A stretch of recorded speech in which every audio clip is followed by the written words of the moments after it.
Just one question I have. You told me, we heard about that the Vedas say that don't make any images of the God. Yeah.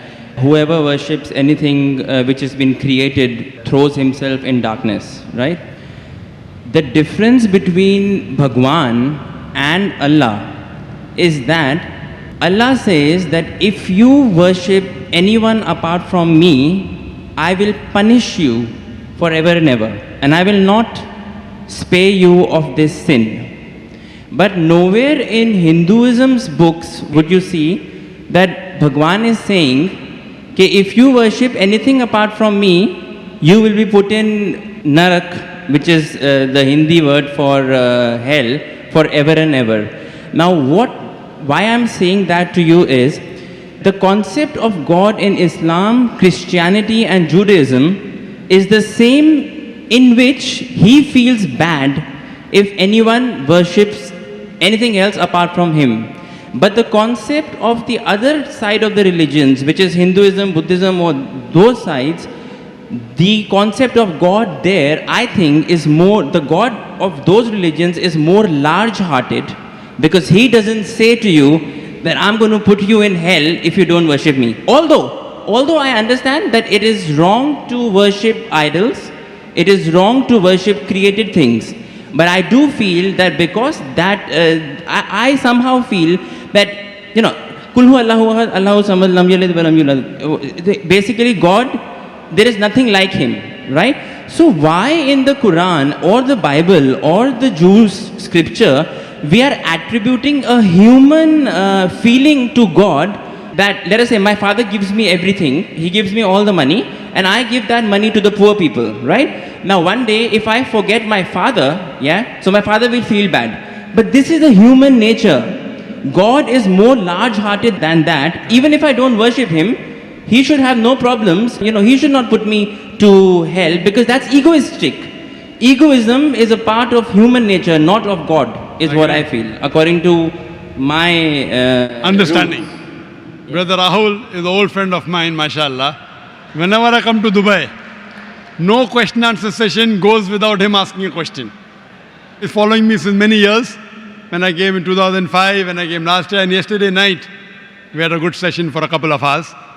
And though he didn't mention his name, he's Rahul, mashallah. And we pray that may Allah guide him. Inshallah, may Allah give hidayah. And he asks very good questions. Always difficult questions, very good questions. I like it. It's a challenge for me. He asked me new question. I like challenges. And always I say he asked a good question. This is one of my last questions, sir. One of my Last question before you accept Islam. One of my last questions. Before you accept Islam. Clarify this. It just struck me. Actually, He told me he will not accept Islam in public, so I don't know problem. No, it's okay. Will you clarify me on this? I'll clarify with you, and I won't ask you to accept Islam in public. We have done that yesterday. Sir, Islam is a glorious religion, and it's given me a lot of peace, and I can say many good things about it, but please clarify. And you told, I'll clarify. You told me you have spent more time studying Islam than what you spend time in getting your degree of engineering. It is right. That's right. And I enjoy it more. Therefore, I enjoy your questions also.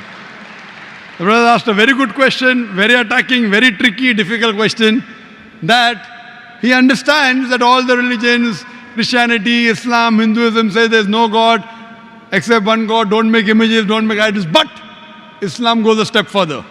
He will forgive any other sin except the sin of shirk.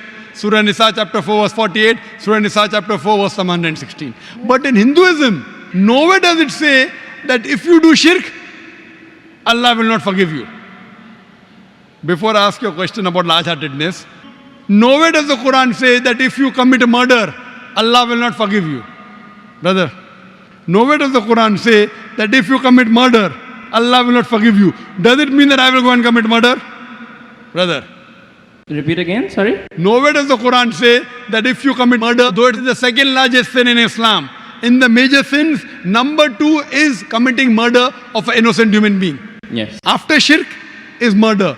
Though the Quran says in Surah Ma'idah chapter 5 verse 32, that if anyone kills any innocent human being, unless it be for murder or for creating corruption in the land, it is as though you have killed the whole of humanity. But nowhere does the Quran say that if you commit murder, Allah will not forgive you. Allah will never forgive you. Does it mean that I will go and commit murder? No. Yeah, enough. Same way, when the Vedas don't mention that if you don't do shirk, Allah will not forgive you, you should not do shirk. I understand. Very good. You are understanding person. I'll come to the large-hearted one afterwards. I haven't answered your full question. I'm only answered the first part of your first question. I'll come to your large-heartedness afterwards. Yeah, I mean. I'll come to it. That's fine. Yeah. But I like, cutting down the questions so that you understand better. Yes. Or if you understand, the other people also should understand. You're an intelligent person, I know that. Sure. MashaAllah, engineer done from UK. That's what he told me yesterday. Now coming to your part of large-heartedness. Yeah. That in Islam, if you don't do this, I'll punish you. That is a human nature. That if the father gives money to the son, son gives in charity, tomorrow the son doesn't ask about the father, so father feels bad. It's human nature, I agree with you. God is far superior, I agree with you. Yes. So why does God feel bad? Yes. Very good question, very intelligent question. Inshallah, you will get convinced. I won't ask you to accept Islam in public. Sure. That we have done that yesterday. Yes. The Quran says, Allah subhanahu wa ta'ala does not require you, you require him. Now coming to the question. Now I'm making your question more easy.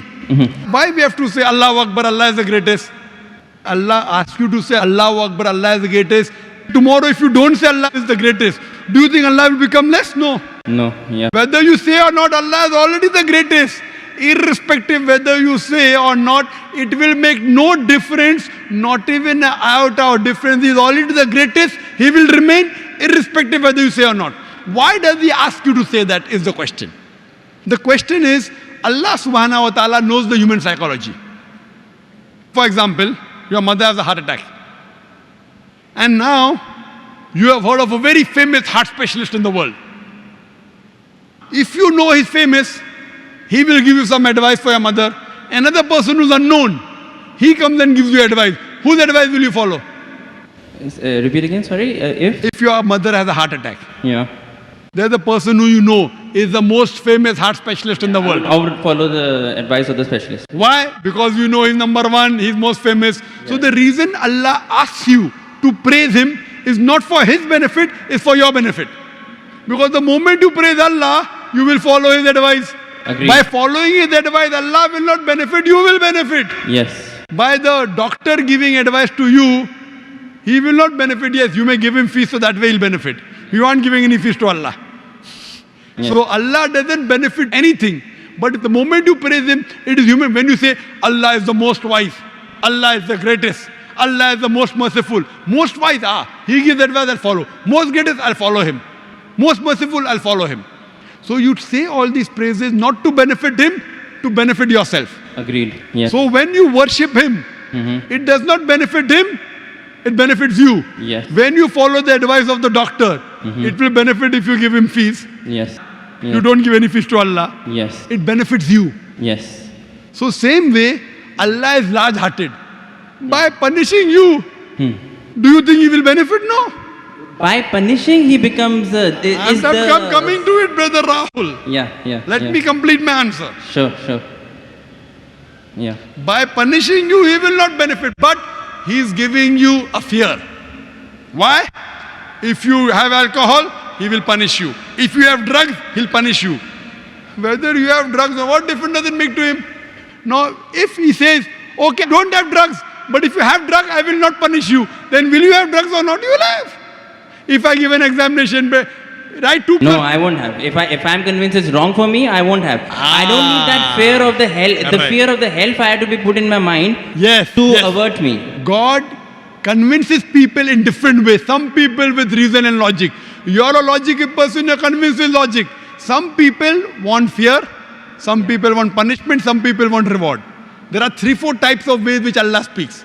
You get convinced with reason and logic, you're like me. Yeah. You're like me. Yes. Some people, they are not convinced with reason logic. Leave logic. I'll get reward, I'll do it. I'll get punishment, I'll stay away. So if, लेकिन सच क्या है होता क्या है reality में is the fear is it reality वो होएगा yes, I'll tell you. Reality is that the hellfire is there and the punishment is there, Brother, right? let me complete the answer. Yeah. Will you allow me to complete the answer or you will? Yes, please. Let me complete, I'll give you a chance. Ji, ji. I'll give you a chance to say that you are convinced. Yes. But before I complete my answer, you're interjecting. Sure, sure. Yeah, please. After I complete, I'll give you a chance and ask you. Sure, yeah. Now, there's a teacher taking an examination. 2 plus 2 is how much? 4. Convinced?